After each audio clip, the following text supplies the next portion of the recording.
video, samahan nyo kami sa ganap ngayong araw. Bali ngayong araw nga mga mare ay bigla ang punta nga namin ng Pangasinan. Ang usapan nga talaga ay alas 2 ng madaling araw pero nauwi kami sa alas 9 ng maga. Puyat nga ang mga person kaya naman talagang tinanghali na nga rin kami ng gising. Tuwang-tuwa nga ang mga batang to dahil nga gusto nga daw nila talaga magdagat. Napahinto nga kami dito sa kalye mga mare at nagtatanungan nga sila dyan kung saan ba kami dadaan. Napag-isipan nga nila sa expressway na nga lang daw kami dumaan para malapit-lapit. Kaya naman let's go! After nga ng 2 oras sa biyahe mga mare at eto malapit na nga kami sa aming pupuntahan. Namili nga lang muna sila dyan ng paper plate, shampoo at conditioner at after on dito nagtanong na nga kami. Ramdam ko na nga rin ang dagat mga mare dahil nga eto nakakita na ako ng mga bangka. Speaking of dagat at ayan sa wakas nakarating na nga rin kami after ng 2 oras at kalahating biyahe. Namangha talaga ako sa ganda ng dagat dito mga mare at hindi naman nga kalaliman, tanaw pa lang. At dito nga ay mag-overnight daw kami kaya naman magre-rent sila dyan ng room. Dito nga mga mare ay naka-discount kami dahil kamag-anak pala ni Ate Abby ang may-ari na to. Kumuha nga lang dyan sila Ate Abby ng isang room at isang cottage kaya naman tara pasok tayo dito sa aming pag-i-stayan. Ito nga ang room na to mga mare air conditioning. May CR na rin at ayan nga yung double deck at dyan kami matutulog. Medyo napagod nga rin ang lahat sa biyahe mga mare kaya naman ayan nagmuni-muni muna kami dito sa kwarto. At tuwang-tuwa naman nga yung mga batang to dito sa double deck at parang ngayon lang sila nakaakyat sa ganyan. At hindi nga nagtagal, hindi na nga sila nakatiis mga mare at ayan, dinala na nga sila ng mga tito nila dito sa dagat. Matanaw ko nga sila mga mare, syempre naman na sumunod ako. At kasama pa nga ni daddy itong si Dudong. Sobrang presko at ganda nga rin dito mga mare at talaga namang mawawala ang problema mo. Maya-maya pa nga bumalik na nga kami dito at kakain na nga muna. Tanghali na rin kasi mga mare, kaya naman kakain muna kami ng tanghalian at bibihisan itong mga bata. Pagkayari nga namin kumain at ayan, bumalik nga kami dito sa dagat at para nga bantayan yung mga batang naliligo. At habang nagbabantay nga kami ni daddy dyan, nanginginain lang kami ng chichirya dito sa gilid. Sobrang nag-enjoy naman yung mga bata nga dito at talaga namang excited na excited sila pumunta rito. Lalo na nga itong kalbo namin. Nung una mga mare, akala nga namin na hindi kami matutuloy at dapat nga sa Almond na lang kami maliligo. Pero pinag-isipan nga nilang mabuti kung magdadagat ba o doon na lang sa private resort. Pero ganun pa nga din, dito pa rin kami natuloy sa Pangasinan. At sobrang salamat nga Lord sa safe na biyahe namin at nakarating kami ng maayos dito. Sana'y gabayan nyo rin po kami dito sa isang gabi namin at biyahe namin bukas pa uwi ng Cabanatuan. Sa pagkakataon nga na yan mga mare, hindi pa nga rin talaga nagpaawat tong mga tot, hindi pa nga rin nakapagbihis. At syempre vloggers tayo kaya naman dala-dalawa kami ni daddy nagbibideo dyan. Kahit nga hindi pa nakapagbihis yung mga bata mga mare, hinayaan na nga muna namin sila dyan na makapag-enjoy naman. Dahil mamayang hapon hindi na nga namin sila paliliguin at medyo malamig na kasi nun. Kaya naman kahit sobrang init mga mare, hinayaan namin sila dyang magtampisaw sa dagat. At after nga mag-video ni daddy, bumalik nga kami dito para manginain ulit. Nakita nga kami ni kuya dyan na nakaupo sa lupa kaya naman ayan binigyan kami ng upuan. Grabe nga ang tawa ko dyan na sabi nga ni daddy pag daw naging mayaman kami ganito na lang daw ang buhay namin at paturo-turo na lang sa dagat.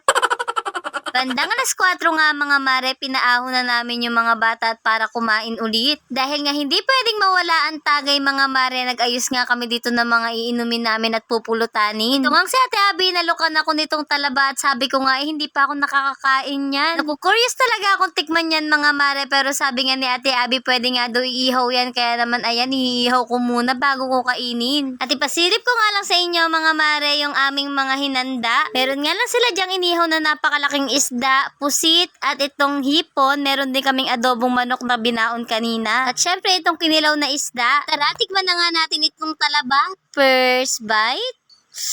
Nagulat nga ako sa lasa na to mga mare at hindi ko naman talaga nalasahan yung talaba. At dahil nga daw yun sa kalamansi, naglipat na nga kami ng mga pagkain dito sa cottage mga mare at eto nga lang yung dagat. O diba, tanaw na tanaw lang. Andito na nga kami sa cottage mga mare at syempre tatagay muna tayo at mamayang hapon pwede nang maligo. Yung mga bata nga ay pinatulog na muna namin na makapagpahinga sila. Kaya naman sinilip ko nga muna at ayan okay naman sila at mga tahimik lang. At habang nagpapahinga nga sila mga mare, abay syempre naman kami naman ng taya. For the tagay na nga ang mga person dyan with matching kwentuhan. Sobrang saya talaga ng mga ganitong ganap mga mare. Talaga namang makakalimutan mo yung problema mo. Dahil nagustuhan ko nga itong talaba, nagtry nga nga ulit ako dyan. Habang itong si Ate Abby napakatsagang nagkukut-kut niyan. For the subo pa nga dyan kay Ditche. Ang mura nga lang ng bili dyan ni Ate Abby, yung isang supot na yan ay 100 pesos lang daw niya nabili dito. Pero pag sa Cabanatuan ka nga bumili ay grabe, sobrang mahal talaga niyan. Bandang alas 5 nga mga mare, ayan lumabas na yung Powerpuff Girl. At syempre naman mga mare, bago lumipad, mag-picture muna.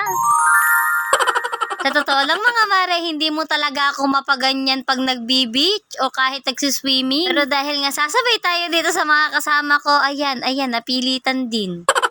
Medyo nakainom na nga ang mga person, kaya naman trip sumakay ng banana boat. Sa mga oras nga na yan mga mare, feeling ko malalaki na nga yung alon doon sa bandang gitna. Kaya naman bago nga sumakay ng banana boat mga mare, nagkabit muna nga kami ng life vest. Ayaw nga sumama ni daddy dyan, kaya naman kami na nga lang ang sasakay. Ewan ko ba sa kanya, natatakot nga raw siya, kaya naman magbabantay na lang siya ng mga bata. At syempre after nga namin magkabit ng life vest mga mare, magsa-selfie-selfie nga daw muna kami para may remembrance.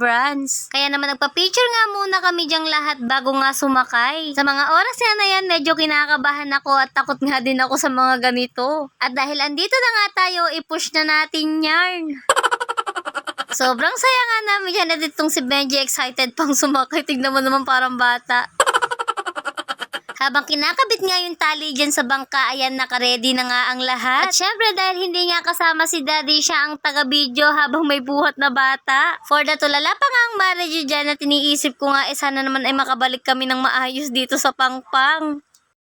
Hindi pa man nga kami nakakaalis, todong ngiti na nga yung mga person dyan. At ito nga si Ditche, todo tingin nga sa amin at kumapit daw kaming mabuti dito sa tabanan. Hinahanap nga namin si Kuya Jobber dyan at binigay pala yung cellphone dito sa may sasakay sa bangka para naman makapagpa-video kami. Hindi talaga kami nagdala ng cellphone mga mare at baka biglang mahulog pa sa dagat, umiyak pa yung mahulugan ng cellphone. Kaya naman nang nakasakay na si Kuya, ready na nga ang lahat. Kaya naman mga mare, tara samahan nyo kami!